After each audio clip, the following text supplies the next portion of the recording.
தயாரிப்பாளருங்கிற ஒரு விஷயத்தை நம்ம கையில் எடுத்திருக்கிறப்ப அதில் பல விஷயங்கள் தப்பாகவே நடந்துக்கிட்டு இருக்கு.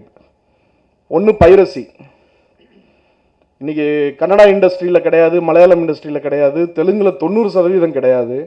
ஆனால் இங்கே பைரசி தலைவிரிச்சாடுது. இங்கேயே உட்காந்துட்டு ஒருத்தன் சவால் விடுறான், அவனை நம்மளால நெருங்க முடியல, அவன் எங்கே இருக்கான்னு கூட நம்மளால கண்டுபிடிக்க முடியல. வேற யாருக்கும் வேணாங்க. போன பீரியடு தலைவருடைய படம், தானு சாரோட படம், அதில் தான் அவன் லைவ் ஸ்ட்ரீமிங் ஸ்டார்ட் பண்ணான். அவனுக்கு என்னன்னா பெரிய பெரிய லேபிள் தேவைப்படுது. 2வது நாள் பைரசி பண்ணுறது, 3வது நாள் பைரசி பண்ணுறது அவனுக்கு போர் அடிச்சு லைவ் ஸ்ட்ரீம் காலையில் 11 மணிக்கு தியேட்டரில் ஓடுறப்ப நீங்கள் லைவாக இன்டர்நெட்டில் பாருங்கள் படத்தைன்னு சொல்லி லைவ் ஸ்ட்ரீம் பண்ணது கபாலியில். சரிங்களா? இதுக்கு என்னன்னா போய் தடுக்க வேண்டாம். நாம் ஒன்றும் கேப்டன் பிரபாகரன் விஜயகாந்த் கிடையாது. உடனே தானு சார் ட்ரெஸ் எல்லாம் மாட்டிட்டு போய் டைவர்டிச்சு எல்லாம் பண்ண வேண்டியதில்லை. ஒரு ஆதங்கத்தை பதிவு பண்ணுங்க. இப்படி பண்ணியிருக்கான், அதுக்கு ஒரு கம்ப்ளைண்ட் கொடுங்க, இல்லை ஒரு ஆதங்கத்தை பதிவு பண்ணுங்க. ஒரு ப்ரெஸ் இருக்காங்க, எல்லாம் நண்பர்கள் தான். சரி, ஏதோ ஒரு இடத்துல அவனுக்கு ஒரு அட்லீஸ்ட் ஒரு பயமாவது வரும்ல, நம்மளை கவனிக்கிறாங்க, நம்ம திருடுறோன்னு சொல்லிட்டு ஒரு கம்ப்ளைண்டாவது ஆயிருக்குங்கிற ஒரு பயமாவது வரும்ல. எதுவுமே பண்ணல. அவருக்கும் பண்ணிக்கல. அவரை குறை சொல்லக்கூடாது. தயாரிப்பாளர்களுக்கு பண்ணல, சங்கத்துக்கு பண்ணல, கொடுத்த வாக்குறுதியை நிறைவேற்றலைங்கிற கம்ப்ளைண்ட் வேண்டாம். அவருக்கே அவர் பண்ணிக்க தெரியாது. தெரியாதவரை போய் கையை பிடிச்சி இழுக்கக்கூடாதுன்னு உணர்ந்து தான் இந்த தடவை அவர் எலெக்ஷனில் நிற்கல. அந்த ஒரு விதத்தில் ஃபஸ்ட்டு நன்றி தானு சாருக்கு தெரிவிச்சுக்கிறேன். ஆனால் அந்த சின்ன உறுத்தல் கூட இல்லாத ஒரு நபர் டி சிவா. சரிங்களா? அந்த 13 கம்ப்ளைண்ட் போட்டு வந்தது டி சிவா மேலே. சரிங்களா? அது விஜயா கம்பைன்ஸ் வெங்கட்ராம ரெட்டி சார் கம்ப்ளைண்ட்டும் இருக்கு. அங்கே கவுன்சிலில் சார் எனக்கும் டைரக்டருக்கும் பிரச்சனை, எனக்கும் நடிகர் சங்கத்துக்கும் நடிகருக்கும் பிரச்சனைன்னு வந்த ஒரு சின்ன தயாரிப்பாளர். ஒரு நாள் உட்காந்துக்கிட்டு இருக்கோம் சேரில், 2 பேரும் ஒரே ரூமில், இவர் ஒரு செக்ரட்டரி, நான் ஒரு செக்ரட்டரி. ஒருத்தர் வராரு, அண்ணன் என்ன படம்னா மாங்கா அப்படின்னு ஒரு படம் எடுக்க தயாரிப்பாளர். அவர் உட்காந்து பேசுகிறாரு, எனக்கும் ப்ரொடக்ஷன் மேனேஜருக்கும் ஒரு சின்ன சண்டை சார்னு. உட்காந்தவர் சும்மா இல்லாமல், சார் எனக்கு ஒரு 100 ஏக்கர் தென்னந்தோப்பு இருக்குது, 150 ஏக்கர் திராட்சைப்பழம் இருக்குதுன்னாரு. டக்குன்னு பார்த்தேன், அவர் உடனே பெல் அடித்தார் சிவா சார். சாருக்கு காப்பி கொண்டாங்க. வெற்றவங்கிட்டே சொல்லிட்டு இருக்கியாடா, வெறும் ப்ரொடக்ஷன் மேனேஜர் பிரச்சனை 10,000 ரூபாய் கொடுத்துட்டு போயிட்டா, மீதி சொத்தாவது மிச்சமாகுமேடா உனக்குன்னு பார்க்குறேன்.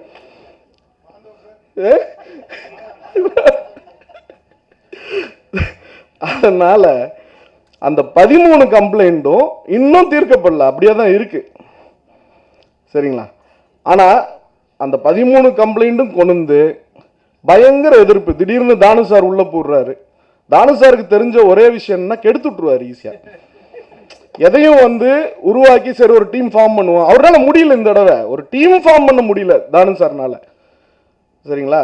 3-4 டீம் நிற்குது. இந்த 4 டீமில் தலைவரிலிருந்து கடைசி ஈசி மெம்பர் வரைக்கும் 27 பேரை இந்த 2 வருஷத்தில் அவருடைய சாதனை அதுதான். அவரை நம்பி யாரும் போக மாட்டாங்க. அண்ணா தெரியாம நான் சப்போர்ட்னு சொல்லிடாதீங்கன்னா தோத்து போயிடுவேன்னு காலில் விழுகிறான். எவ்வளோ சும்மா நின்னா கூட தம்பிக்கு தான் என் ஆதரவுன்னு ஃபோன் பண்றாரு. அண்ணே காலில் விழுகிறேன், தயவு செஞ்சு உங்களுக்கு எனக்கு சம்மந்தம் இல்லைங்க. சரிங்களா? அதனால இத்தனை கம்ப்ளைண்ட், 13 கம்ப்ளைண்ட். இப்போ கிரைம் ரேட் இப்போ கம்ப்ளைண்டா நாம் எடுக்க வேண்டாம், ஸ்டேட் கவர்மெண்ட்டே பதிவு பண்ணிடுச்சு வேந்தர் மூவிஸ் மேட்ரை. சரிங்களா? கம்ப்ளைண்ட் டி சிவா மேலே வெறும் தயாரிப்பாளர் சங்கத்தில் இல்லை, all India level famous, Kasi level famous. சரிங்களா? நடுவில் மதன் சார் காணாமல் போகிறாரு. இங்கிருந்து கூப்பிட்டு சொல்லி காசிக்கு போகிறார் அண்ணன். அங்கிருந்து எங்கள் குரூப்பில் ஸ்டில்லு எங்க ஆத்துக்கிட்ட நிற்கிறாரு.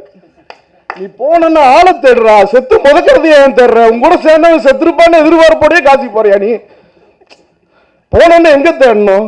லாட்ஜில் விசாரிக்கணும், போலீஸ் ஸ்டேஷன் போகணும், கம்ப்ளைண்ட் கொடுக்கணும். ஆத்துக்கிட்ட இப்படி நின்று முன்னாடி ஒரு போட்டோகிராஃபரை வச்சு ஒரு ஸ்டில்லு ஆற்றுல மிதக்குதான்னு தேடுறாராம். தேடிட்டு வந்தோன்னு எவிடன்ஸ் கிரியேட் பண்ணிட்டு, ஏன்னா அனுப்பிச்சு விட்டதே அண்ணன் தான். சரிங்களா? ஏன்னா அவர் தனியாக போக தெரியாது மதன் சாருக்கு. எந்த இடம்னா இருந்தாலும் சாரு சொன்னாதான் அவர் போவார். சரிங்களா? அது நான் தப்பாக எடுத்துக்க கூடாது, எந்த இடம் தான் சொன்னேன். சரிங்களா? அதனால தப்பாக எடுத்துக்காதீங்க. சரி, கரெக்டாக எடுத்துக்க.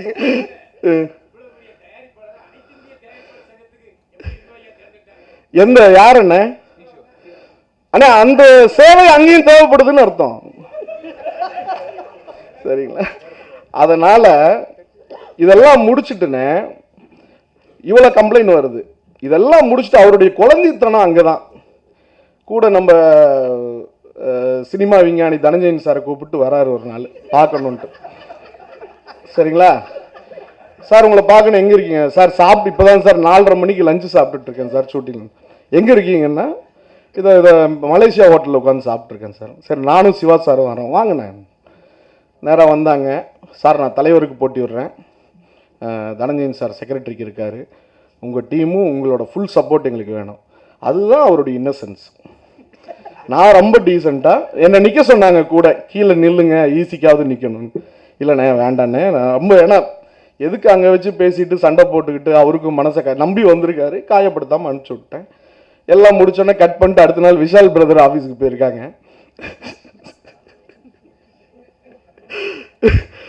மேடை நாகரிகம் கருதி அவர் சொல்ல மாட்டார், இருந்தாலும் சொல்ல வேண்டியது என் கடமை.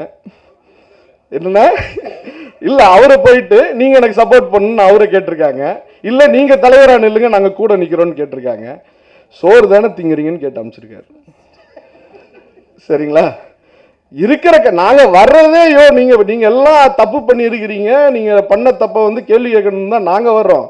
நீங்கள் வந்துட்டு என் கூட உங்க கூட நான் நிற்கிறேன்னு சொல்லிட்டு ஏன் வர்ற, கிளம்புங்கன்னு சொல்லிட்டு கிளப்பி விட்டுருக்காரு. ஸோ சிவா சாரோட தன்மை இது. இந்த தடவை ஒரு டீம் ஃபார்ம் பண்ணி அவரும் நிற்கணும்னு ரொம்ப ஆசைப்பட்டார். பட்டு டீம் ஃபார்ம் ஆகாதங்காட்டி நான் மட்டும் தலைவருக்கு நிற்கிறேன், கண்டிப்பாக நான் உங்களுக்கு ஓட்டு போட்டுருவேன், நீங்கள் எனக்கு மட்டும் ஓட்டு போடுங்க அப்படிங்கிற ஸ்ட்ராட்டஜியில் ஜெயிக்க முடியும். ஆனால் கதிரேசன் போன தடவை அந்த ஸ்ட்ராட்டஜியில் ஜெயிச்சிருக்காரு. அதனால் அது ஃபார்முலா தான் ஜெயிக்க வச்சுது, நம்மளுடைய கொள்கைகளோ நம்ம நடந்துக்கிட்ட விதமோன்னு நம்பாம அந்த ஃபார்முலா மேலே டி சிவா சார் ட்ராவல் ஆகிட்டு இருக்காரு. ஸோ இதையெல்லாம் தாண்டி ராதாகிருஷ்ணன் அண்ணன் பாவம், உண்மையாகவே நல்லவர். சரிங்களா? உண்மையாக வெகுளி. தானு சார் ஃபங்க்ஷனுக்கு போனார், அவரோட ஊருக்கு கிராமத்துக்கு போயிருக்காரு, காலேஜ் ஃபங்க்ஷனுக்கு, ஸ்கூல் ஃபங்க்ஷனுக்கு போனப்ப எனக்கு அப்புறம் என்னுடைய இடத்துல இருக்கிற ஒரே தகுதி ராதாக்கு மட்டும்தான் இருக்குது. சில பேர்னு குடியை கெடுக்கிறதுக்கு நம்ம நிறைய பிளான் பண்ணுவாங்க. இப்போ டிசிவாலாம் நிறைய பிளான் பண்ணுவாப்புல. அண்ணனுக்கு ஆயுதமோ சரிங்களா, எதுவுமே பாம்பு ஈம்பு வாங்கிட்டு போய் ஒரு வீட்டு மேலே குடிசை மேலே கொளுத்துறது, பெட்ரோல் கொளுத்துறது எதுவுமே தேவையில்லை. அண்ணன் வாயை வச்சே பற்ற வச்சுட்டு வந்துடுவார். ஒருத்தன் குடியை முடிச்சுட்டு வெளியே வந்துடுவார். நிம்மதியாக இருந்த ராதாகிருஷ்ணன் சாரை பதவி ஆசையை லைட்டாக விதைச்சு விட்டு இதெல்லாம் முடிச்சுட்டு இப்போ உட்காந்து பேசணும். அண்ணே நீங்கள் தானே கிளப்பி விட்டீங்க, தானண்ணங்கிட்ட கேட்குறேன், நீங்கள் தானே இப்படி கிளப்பி விட்டீங்க. ஆமாம் தம்பி, உன் ஃபங்க்ஷனுக்கு கூப்பிட்டீங்கன்னா நான் வர்றேன், எல்லா தகுதியும் தம்பிக்கு இருக்குதுன்னா நீ நிற்கணும்னு ஆசைப்பட்டு அதுக்கு நாம் என்ன பண்ண முடியும். சரிங்களா? இப்போ டெய்லியும் காட்டேஜ் போட்டு இந்த 6 மாதமாக டெய்லியும் 2 லட்சம் ரூபா 1.5 லட்சம் ரூபா செலவு அவருக்கு. இந்த எலெக்ஷனை ஜட்ஜு தள்ளி வைக்க வைக்க அண்ணன் எப்படியாவது அந்த இன்சூரன்ஸ் பாலிசி அண்ணனுக்கு யூஸ் ஆயிரும்னு நினைக்கிறேன். இன்னொரு தடவை ஜட்ஜு 25 நாள் தள்ளி வச்சாருன்னு வச்சுக்கோங்க, முடிஞ்சது கதை. ஆம்புலன்ஸ் ரெடி பண்ணிட்டு நாமெல்லாம் கிளம்பணும். அந்த நிலைமையில டெய்லியும் ஓடிட்டு இருக்கு, டெய்லியும் காட்டேஜில் ஓடிட்டு இருக்குது. சந்தோஷமா போயிட்டு இருக்காங்க. தள்ளி வைக்க வைக்க கூட இருக்கிறவங்கலாம் ஜாலியாக இருக்கிறான். 100 பேர் ஐயோ சூப்பர் சூப்பர், இன்னொரு 100 நாள் ஜாலியாக இருக்கலான்னு. ஆனால் அண்ணன் பதறார். ஒரே விஷயம், இதில் 70% பேருக்கு இந்த தொழிலில் என்ன பிரச்சனைங்கிறது தெரியாது. இப்போ ராதா அண்ணன் நிற்கிறாருன்னா, இப்போ கேபிள் ஒன்று பிரச்சனை இருக்கு. இந்த கேபிள் டிவி பிரச்சனை எப்படின்னா, பாபா விஷன் ஒரு கம்பெனிக்கு கொடுத்துருந்தாங்க ஒரு 4-5 வருஷம் முன்னாடி. அதுக்கு என்ன உரிமம் தரோம் அப்படின்னா, இப்போ நம்ம சேனல்களுக்கெல்லாம் சாங் கிளிப்பிங்கும் இதுவும் தரோம், காமெடி கிளிப்பிங்கும். இந்த காமெடி கிளிப்பிங்கும் சாங் கிளிப்பிங்கும் கவுன்சிலில் கொண்டு வந்து கவுன்சிலுடைய டிஎஃபிசின்னு சொல்லி கவுன்சிலுடைய வாட்டர் மார்க்கிங்கோட அவங்களுக்கு தரணும். அதை அவங்க பயன்படுத்திக்கலாம், அவங்க சேனலில் நடத்துறதுக்கு அவங்க பயன்படுத்திக்கலாம். இதுதான் வழிமுறை. இதுக்காக தான் டெண்டர் தரோம். ஆனால் பாபா விஷன் பண்ணுறது என்னென்னா, நம்மக்கிட்ட லெட்டர் அக்ரிமெண்ட் போட்டு போய் இவங்க கண்டென்ட்டும் கொடுக்கறது இல்லை, ஏதாவது கவுன்சிலேருந்து கண்டென்ட்டும் தர்றதில்லை. ஒரு தயாரிப்பாளர்கிட்ட வாங்கி தரணும், அந்த கண்டென்ட்டையும் வாங்கி தர்றதில்லை. அதே நேரத்தில் நம்மக்கிட்ட லெட்டர் அக்ரிமெண்ட் பண்ணிட்டு எல்லா கேபிள் டிவி ஒரு 1000 1500 கேபிள் இருக்குது தமிழ்நாடு ஃபுல்லாக, எல்லாருக்கும் ஒரு லெட்டர் அடித்து கொடுத்துட்றாங்க. பாபா விஷன் தயாரிப்பாளர் சங்கத்தில் அக்ரிமெண்ட் போட்டிருக்கோம், நீங்கள் வந்து புதுப்பட கிளிப்பிங்கை யூஸ் பண்ணிக்கலான்ட்டு. அவன் ஃபுல் படத்தையும் வாங்கி அடுத்த நாள் போட்டுறான். கிளிப்பிங் கிடையாது, ஃபுல் படத்தையும் டிவிடியை வாங்கி அடுத்த நாள் காலையில் வாங்கி சனிக்கிழமை night show, special night show. அது ரஜினி படமாக இருந்தாலும் சரி, ரஜினிகாந்த் படமாக இருந்தாலும் ரிஷிகாந்த் படமாக இருந்தாலும் ஓடிட்டு இருக்குதுல. சரிங்களா? அப்புறம் 2 வருஷம் முன்னாடி இந்த சேட்டலைட் ரைட்ஸ் நல்லா இருந்துச்சு. தானன் வாக்குறுதியில் முக்கியமான வாக்குறுதி என்னென்னா, நலிந்த தயாரிப்பாளர்கள், கஷ்டப்படும் தயாரிப்பாளர்கள், சிறு படங்கள் எல்லாத்துடைய சேட்டலைட்டையும் நான் வந்து விற்று தருவேன் அப்படின்னாரு. சரிங்களா? அதுக்கப்புறம் நாங்கள் எனக்கு நிறையா ஃப்ரெண்ட்ஸு எல்லோரும் தானண்ணங்கிட்ட ஒரு வார்த்தை சொல்லுன்னு நம்ம கூப்பிட்டு சொல்லுவோம். நம்மகிட்ட கேட்பாங்க, ஏங்க அப்படி அவர் சொன்ன வாக்குறுதியில் தவறு இருக்குதுன்னு சொல்லி அனுப்பிச்சிடுறது. தானண்ணங்கிட்ட சொல்லிவிட்டோம். ஆனால் தானண்ணை பொறுத்த வரைக்கும் அவர் மேலே தப்பே சொல்லக்கூடாது. எந்த நேரத்தில் ஸ்டெப் எடுத்து வச்சாரோ கவுன்சிலுக்குள்ளே, ரஜினிகாந்தை வச்சு படம் எடுத்தும் சேட்டலைட் விற்காத ஒரு சூழ்நிலையை சினிமாவுக்கு கொண்டு வந்துட்டார். இன்னைக்கு வரைக்கும் கபாலி விற்கல, அந்த திறமை தானனுக்கு மட்டும்தான் இருக்கு. சரிங்களா? இன்னும் தெரிய இருக்குது, கையில் கபாலி இருக்குது, அண்ணன் கையில், இது வரைக்கும் விற்கல. எங்களுடைய முக்கியமான வாக்குறுதியில் பிரபு விட்டுட்டது என்னன்னா, எங்கள் டீம் வந்துச்சுன்னா தானனுக்கு அந்த 2 சேட்டலைட்டையும் விற்று தருவோம். இவர் கொடுக்குற வாக்குறுதி விட்டுருங்க. நாங்கள் கொடுக்குற வாக்குறுதி என்னன்னா, வந்த உடனே முதல்ல தானன் மீட்டிங் கூப்பிட்டு, அண்ணா அந்த 2 படத்தையும் விற்று தரோன்னா வாங்கினான்னு சொல்லி போனோம். இது ஒன்று. ரெண்டாவது, அது ரஜினிகாந்த் படமாக இருந்தாலும் ரிஷிகாந்த் படமாக இருந்தாலும், ரஜினிகாந்த் படம்னா 15 கோடியோ 20 கோடியோ 25 கோடியோ சேட்டலைட்டு, ரிஷிகாந்த் படம்னா அந்த 15 லட்சம் 25 லட்சமா அது வரணும்ல. அதுதானே தொழில் லைவாக இருக்குதுங்கிறதுக்கு அர்த்தம். அந்த சூழ்நிலையை நாங்கள் 1 வருஷத்துக்குள்ளே ஏற்படுத்துவோம். அதிகபட்சம் கண்டிப்பாக ஒரு படம்னு எடுத்துட்டா எந்த படமாக இருந்தாலும் அதிலிருந்து சேட்டலைட் ஆகட்டும், கேபிள் ஆகட்டும், எல்லா விஷயத்துலையும் வர்ற வருமானத்தை 1 வருஷத்துக்குள்ளே கிரியேட் பண்ணி தர வேண்டியது இந்த டீமோட வாக்குறுதி. அது கண்டிப்பாக நடக்கும். அது போக இடம் மேட்ரு சொன்னார் விஷால் சார். அது வந்து ரொம்ப ரொம்ப ரொம்ப அத்தியாவசியமான ஒரு விஷயம். அதாவது 70-80% தயாரிப்பாளர்கள் வந்து இன்னைக்கு கஷ்டப்பட்டுக்கிட்டு இருக்காங்க. இந்த தொழிலுக்கு வந்து என்னங்கிற கேள்வி வந்து ஏவிஎம் சரவணன் சார்லேருந்து என் வீட்டில் இருந்து ரொம்ப கஷ்டப்படுற, ரொம்ப பிரச்சனையில் இருக்கிற தயாரிப்பாளர் வரைக்கும் எல்லாருக்குமே இந்த தொழிலுக்கு வந்தீங்க, உங்களால் இதில் வந்து என்ன உங்களுக்கு கிடைச்சிது அப்படிங்கிற ஒரு விஷயம் இருக்குது. இது வந்து ஏதோ எலெக்ஷன் வாக்குறுதியா, இது வந்து இதை கொடுத்து ஓட்டு கேட்குற அந்த அந்த ஜெயிச்சு வந்ததுக்கப்புறம் கொடுக்கலாமான்னு கேட்டாப்புல விஷால். இதை சொல்லுவோமான்னு கேட்டாப்புல. நான் சொன்னேன், நல்லது பண்ணணும் பண்ணுறோன்னு போன எலெக்ஷன்லையும் சொல்லியிருக்காரு தானு சார், எல்லாருக்கும் இடம் தரேன்னு சொல்லி. 2 வருஷம் அவரால் தர முடியல. ஏன்னா கபாலியில் லாஸு, தெரியல லாஸு, கஷ்டத்தில் இருக்கிறவர்கிட்ட போய் கேட்கக்கூடாதுன்னு விட்டுட்டாங்க எல்லாரும். சரிங்களா? ஆனால் இந்த தடவை கண்டிப்பாக தரப்போறீங்க. நீங்கள் என்ன நடிகர் சங்கத்தில் வாக்குறுதி கொடுத்தீங்களோ 100% நிறைவேற்றியாச்சு. அந்த பில்டிங் கட்டுறதுக்கும் பெர்மிஷன் வந்தாச்சு. அந்த ஃபார்மாலிட்டிஸ் தான் போயிட்டு இருக்கு. ஒன்ஸ் அந்த ஃபார்மாலிட்டிஸ் கைக்கு வந்தோடனே என்ன சொன்னாரோ, யார் பண்ணுவா, நான் உங்களுக்கு ஃப்ரீயாக படம் பண்ணி தரேன், மெம்பருக்கு யார் பண்ணுவா, வந்து யாரும் பண்ண மாட்டாங்க. சரிங்களா? தெரிய லாபத்தையோ கபாலி லாபத்தையோ எடுத்து தர சொல்ல, அண்ணே ஏதாவது சங்கத்தில் உட்காந்து பண்ணுங்கன்னு தான் கேட்டிருக்கோம் அவர்கிட்ட. ஏதாவது செயல்படுங்க. செயல்படாமல் டேட் வாங்குறதுக்கும் படம் எடுக்கிறதுக்கும் ஏன் வந்து அங்கே உட்காரணும்? அவசியம் இல்லையே. தனியாக போய் கேட்டால் கூட தருவாங்க. கொஞ்சம் ஸ்பீடப் பண்ணிக்கிட்டாரு, டட்கல்ல வந்துட்டார் அண்ணன். கண்டிப்பாக இன்னைக்கு விஷால் பண்ணியிருக்கிறது, ஒரு கிரிக்கெட் மேட்ச் நடத்துனது சரி, எல்லாருடைய பார்ட்டிசிபேஷன் இருக்குது. நடிகர் சங்கத்தில் விஷால் மட்டும் இல்லை, அவங்க கூட இருக்கிற டீமும் சரி, ப்ளஸ் அந்த மெம்பர்ஸும் சரி, அத்தனை பேரும் கோஆப்ரேட் பண்ணங்காட்டி தான் இன்றைக்கி வந்து இவ்வளோ பெரிய ஃபண்டை கிரியேட் பண்ணி நடிகர் சங்கத்தில் வச்சுருக்கிறாங்க. கடனில் இருந்த பிரச்சனைகளை எல்லாம் போக்கி இன்றைக்கி நடிகர் சங்க பில்டிங்கை சொந்த காசில் கட்டுற ஒரு சூழ்நிலை ஏற்படுத்தி, அதுலேயும் வந்து அதில் ஊழல், நன்கொடையிலையும் என்னடா ஊழல் பண்ணுறது? நல்ல விஷயம், கையிலிருந்து சொந்த எஃபர்ட்டில் பண்ணுற ஒரு விஷயம். இன்னைக்கு படம் ஃப்ரீயாக நடிச்சு கொடுக்குறேன்னு சொன்னால் அது தன்னுடைய நேரத்தையும் தன்னுடைய வருமானத்தையும் இழந்துட்டு சங்க உறுப்பினர்களுக்காக சங்க உறுப்பினர்களுக்காக அவருடைய பொருளாதார விஷயத்தை ஒதுக்கி ஓரம் வச்சுட்டு நலனுக்காக, சங்க உறுப்பினர்களோட நலனுக்காக செய்கிற ஒரு விஷயம். அதுலேயும் ஒரு இது. அப்புறம் பொது விஷயத்துக்கு அவன் வருவான், அதில் 4 பேரை பிக் பண்ணிவிட்டு அவனை விட்டு. இப்போ நாளைக்கு காலையில் ரகலை பண்ணுறான் ராதாகிருஷ்ணன் நடிகர் சங்கம் முன்னாடி போய். என்ன காமெடி! ஆள் பத்தலைன்னா சொல்லுங்கண்ணே, அனுப்பிச்சி விட்றேன்னு. ஏன்னா எல்லாம் ஈவினிங் தான் அசம்பிள் ஆகிறாங்க பாம்குருவில். அவங்கள பகல் டைம் வர சொன்னால் டக்குன்னு அவங்களுக்கு அந்த இது என்னது ஜெட்லாக் வந்துடும். ஏன்னா அவங்க ரொட்டீன் இப்போ இந்த 6 மாசமா இவர் செட் பண்ணி வச்சிருக்கிறது 5 மணிக்கு பாம்குருவில் அசம்பிள் ஆகிறது, அடிக்க ஆரம்பிக்கிறது சரக்கு, காலையில் 6 மணிக்கு பிரிஞ்சு போகிறதுன்னு டைமிங் செட் ஆகிருக்குது 6 மாசமா. திடீர்னு காலையில் 9 மணிக்கு எந்திரிங்கன்னா அவன் எப்படி எந்திரிக்க முடியும்? ஆனால் உங்கள் ஆளுங்க வரலைன்னா சொல்லுங்கண்ணே, எங்கள் ஆளுகளை அனுப்பிச்சி விட்றேன்னு. சரிங்களா? இது ஒரு விஷயம்.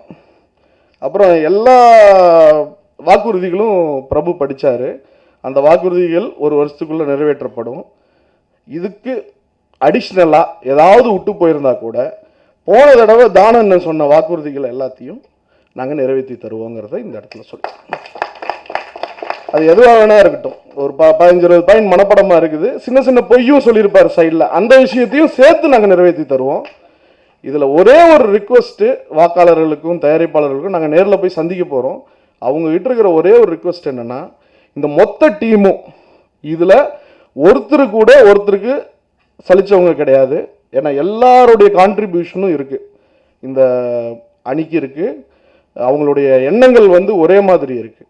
நாளைக்கு தெரிஞ்ச பேர் ஒன்று அங்கே இருக்குது இங்கே இருக்குங்கிற மாதிரி ஓட்டு போடாமல் இந்த மொத்த அணியையும் ஒரே மாதிரி இந்த அணிக்கு மட்டும்தான் குத்துவோன்னு சொல்லி இந்த டோட்டல் டீமையும் கொண்டு வந்தாங்கன்னா செய்கிற போன தடவை இருந்த மாதிரி சங்கடங்கள்லாம் நடக்காமல், டீமுக்குள்ளேயே பிரச்சனைகள், வேற ஆள் ஜெயிச்சு வர்றப்ப அவங்க எதிர்த்து வேலை செய்வாங்க, கொடுத்த வாக்குறுதிகளை நடைமுறைப்படுத்த முடியாததுக்கு ஏதாவது வேலை செய்யணுங்கிற எண்ணங்கள், நெகட்டிவிட்டி இல்லாமல் எல்லாமே பாசிட்டிவாக கொண்டு போய் சேர்க்கும்.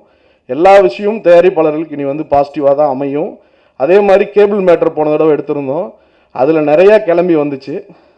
இப்போ காலையில் நேற்று நடிகர் ஸ்ரீகாந்த் சார் பேசுகிறப்ப, ராதாகிருஷ்ணன் சார் அணியில் நிற்கிறாரு, அவர் பேசுகிறப்ப ஒரு சில விஷயங்கள் சொல்லியிருந்தார். இப்படி கேபிள் அது இதுன்னெலாம் பேசியிருந்தார். அவருக்கு பேக்லேயே நின்றுட்டு இருந்தாங்க, யார் யார் கேபிள் கிட்ட 2 லட்சம் ரூபா மாதம் வாங்குறான், 1 லட்சம் ரூபா வாங்குறான், எல்லாம் அது அந்த இன்னசென்ஸ் நிறையா இருக்குது ஸ்ரீகாந்த் சாருக்கு. ரொம்ப நல்லவர், அதனால தான் அந்த அணியில் போய் நின்றுருக்காரு. தயவு செஞ்சு என்ன பிரச்சனைக்கு நம்ம போராடுறோம், ஸ்ரீகாந்த் சார் ஆகட்டும் இல்லை அந்தந்த அணிகளில் நிற்கிறவங்களாகட்டும், நம்ம பிரச்சனை என்ன பிரச்சனைக்காக போகிறோங்கிறத ஒரு 2 நிமிஷம் யோசிச்சாங்கன்னா, பதவி இல்லை மற்ற விஷயங்கள் இல்லைங்க, மனசார இந்த டீமுக்கு அவங்க டீமில் நின்றுட்டு கூட வேலை செய்வாங்க. ஏன்னா இது வந்தால் பண்ணுவாங்கங்கிற நம்பிக்கை இருக்குது. இப்போ இந்த அணி கொடுக்குற வாக்குறுதியை ஈக்குவலாக வாக்குறுதி கொடுக்கறதுக்கு எல்லாம் ரெடியாக இருக்கிறாங்க. செய்யறதுக்கு இந்த அணியை விட்டா ஆள் கிடையாது. தயவு செஞ்சு இத்தனை வருஷம் எல்லாம் சகோதரர்களா, நண்பர்களா, வெல்விஷர்ஸா, இத்தனை ப்ரெஸ் பீப்புள் ஆகட்டும் எல்லாரும் ஒன்றா இருந்திருக்கிறோம். எல்லா தயாரிப்பாளர்களோட கஷ்டத்தை அதிகமாக விட்னஸ் பண்ணினது ப்ரெஸ் பீப்புள் தான். பப்ளிக்கு தெரியாது, ப்ரெஸ்காரங்களுக்கு தெரியும். போன ப்ரெஸ் மீட் அட்டன் பண்ணோம், இந்த ப்ரெஸ் மீட்டில் எத்தனை பேர் இருக்காங்க, அடுத்த படம் எடுத்த தயாரிப்பாளர் எத்தனைங்கிறத எல்லாம் நேரிலேருந்து பார்க்குற நீங்கள். எங்களுடைய டார்கெட் வந்து 830 மெம்பர் இருந்தாங்க 4 வருஷம் முன்னாடி. 2 வருஷம் முன்னாடி 1050 மெம்பர் இருந்தாங்க. இந்த எலெக்ஷனுக்கு 1200 சில்லற மெம்பர் இருக்காங்க. ஒவ்வொரு எலெக்ஷனுக்கும் 200 மெம்பர் கூடிட்டு இருக்காங்க. எங்களுடைய டார்கெட் வந்து புதுசாக வர்றவங்க வந்து படம் எடுத்துகிட்டு தான் இருக்காங்க. ஆனால் அந்த பழைய 1000 ப்ரொடியூசர் படம் எடுத்து ஒரே படத்தில் 2 படத்தில் இந்த தொழில் வேண்டான்னு சொல்லி வேற தொழிலுக்கு மாறின அந்த தயாரிப்பாளர்கள் அவர்களுடைய ஏதோ ஒரு இடத்துல சினிமாங்கிறது மிஸ் ஆகிருக்கலாம், ஒரு தடவை மிஸ் ஆகிருக்கலாம். ஆனால் அந்த கனவு இருந்துக்கிட்டே இருக்கும். அந்த கனவு வந்து ஒவ்வொரு தயாரிப்பாளர்கிட்ட என்னைக்காவது ஒரு நாள் கையில் ஒரு 50 லட்சம் சேர்ந்துச்சுன்னா, 1 கோடி சேர்ந்துச்சுன்னா சொத்து வாங்கணும் அது வாங்கணுங்கிற எண்ணம் அந்த 1000 தயாரிப்பாளர்களுக்கு இருக்குதோ இல்லையோ, ஒரு படம் எடுத்து ஜெயிக்கணும் அந்த எண்ணம் வந்து ஒவ்வொருத்தருக்கும் ஃபயர் மாதிரி இருந்துட்டு இருக்கும். என் ஒய்ஃபுக்கு ப்ரூவ் பண்ணி காட்டணும், என் ஃப்ரெண்ட்ஸுக்கு ப்ரூவ் பண்ணி காட்டணுங்கிற எண்ணம் வந்து எல்லாருக்கும் இருக்குது. அந்த சூழ்நிலை இன்னைக்கு தொழில் பண்ணிக்கிட்டு இருக்கிறவங்களுக்கு இல்லை. ஆனால் அந்த 1000 பேரையும் திருப்பி அதில் அதிகபட்சமாக ஒரு 200 பேரை அடுத்த 2 வருஷத்தில் சினிமா எடுக்க வச்சிட்டோம்னா அதுதான் இந்த அணியோட சக்ஸஸ். அதுக்கான சூழ்நிலையை கண்டிப்பாக இந்த அணி போராடி ஏற்படுத்துங்கிற வாக்குறுதி இந்த நேரத்துக்கு சொல்லிக்கிறேன். ப்ளஸ் எல்லா பத்திரிகை தொலைக்காட்சி இணையதள நண்பர்களுக்கும் இந்த டீமோட ரியல் பியூர் இன்டென்ஷன்ஸை கொண்டு போய் எல்லார்கிட்டையும் சேர்க்கணும்னு உங்கள்கிட்ட வேண்டி விரும்பி கேட்டுட்டு ஆண்டவனுக்கு நன்றி சொல்லி விடைபெறுகிறேன். நன்றி, வணக்கம்.